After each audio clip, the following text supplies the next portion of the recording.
Okay, we got another video today on birds on coins, this being the fourth one. And to start off here, of course, I do want to say, if you do enjoy this video, of course, please don't forget to hit like and, of course, subscribe and ring the bell if you'd like to see more in the future. And we start off here on our series on birds. We get to the Isle of Man, and what we have here on one side, if we look closely, we got the Isle of Man, the actual island, and a picture of a bird imposed on it. The bird is called a Manx shearwater, is the name of the bird. It's one of the unofficial symbols of the Isle of Man. This bird is probably most noteworthy as being one of the oldest birds to live in the wild, with at least one known to have lived for at least 55 years. That is really a long time for a bird to live. Next we have an Italian 5 centesimi. One side has the king from the time. This one is from, when is this from? 1941 is when this coin is from. Has the Italian king on it, Vittorio Emanuele Terzo. And has on the other side then an eagle symbol. Eagle, of course, very popular symbol, as mentioned in previous videos. It's a very popular symbol throughout Europe and, of course, carried over into the US and Latin America. The particular eagle on here, while it is a stylized eagle, is probably based on the golden eagle, and is holding a fasces at the bottom of it. Let's see if we can get a better look at it here. Let's try that again, shall we? Yeah, let's see. So we got a bird that's holding a fasces. I'm not really sure I pronounce it right. Fasces. I do say more about fasces on my video about mercury dimes, and I definitely recommend you check that out if you haven't already.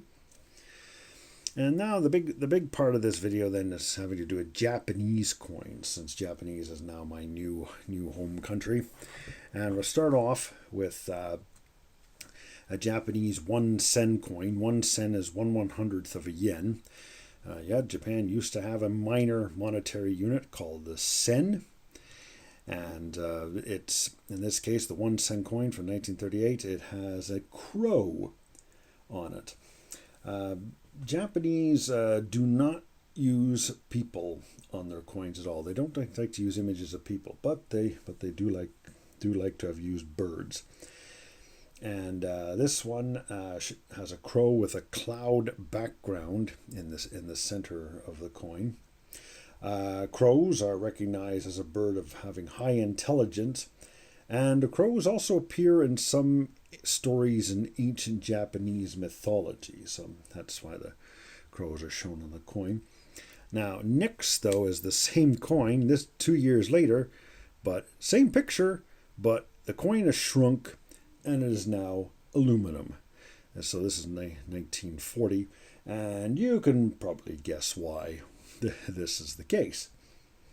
So on we go to a 5 sen. This one's from 1941. We have a 5 sen. This one shows a stylized golden kite as the type of bird that it is.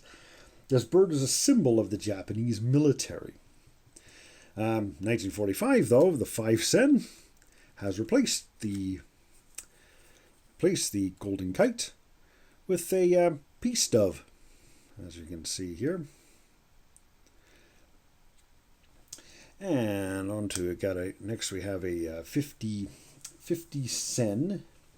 This one it is silver and a bit tarnished here, so I'm not sure how clear it is, but if you look at it, there are two phoenixes facing each other on the coin. And the phoenix, of course, is a bird that the Japanese adapted from Chinese mythology. It's not quite the same phoenix that I have mentioned that is symbolized on various European and Middle Eastern coins. And later on, of course, this same 50 sen in 1946 now the coin's made out of brass instead of silver, and it has the another style of the phoenix on here. Yeah, so again, kind of hard to make out there, but we do have on the center of it there is another type of the phoenix.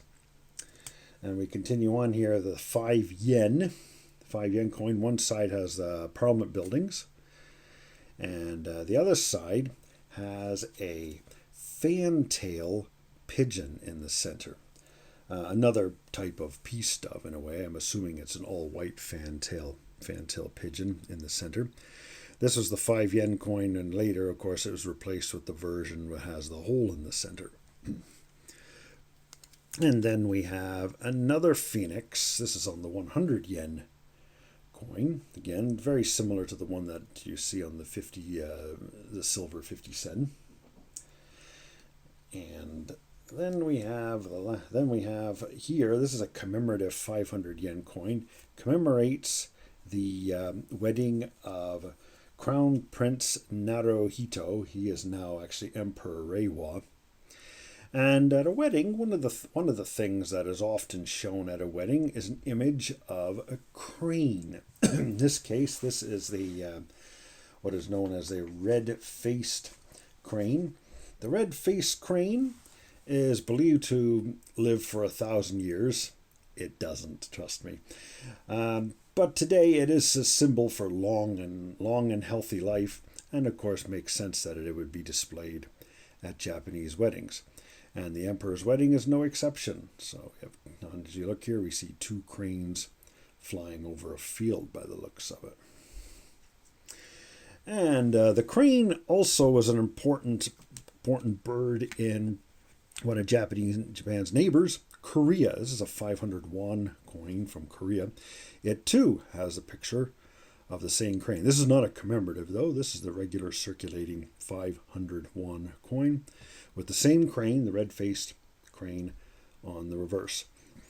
And getting quickly back to Japan again, the last one here is a 500 yen commemorative coin for the 1998 Nagano Olympics. One side has a bobsled team.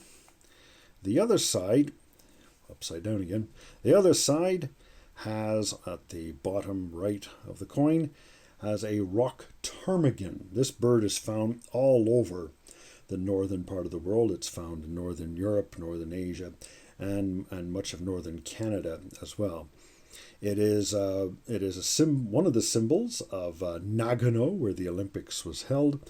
The Japanese refer to this bird, though, as a thunderbird, or raicho in Japanese. And that is it there. It is a kind of reminds me of a quail, but it is not a food bird of any kind. In fact, it's protected because it's rather scarce in Japan, preferring to live further north. So that is the raicho, thunderbird, or rock ptarmigan. If you live in Canada, we call it a rock ptarmigan there. And that's the commemorative for the Nagano Olympics. So again, thank you very much for watching, and of course, again, if you like the video, please don't forget to hit the like button and subscribe if you haven't already. And I thank you very much for watching.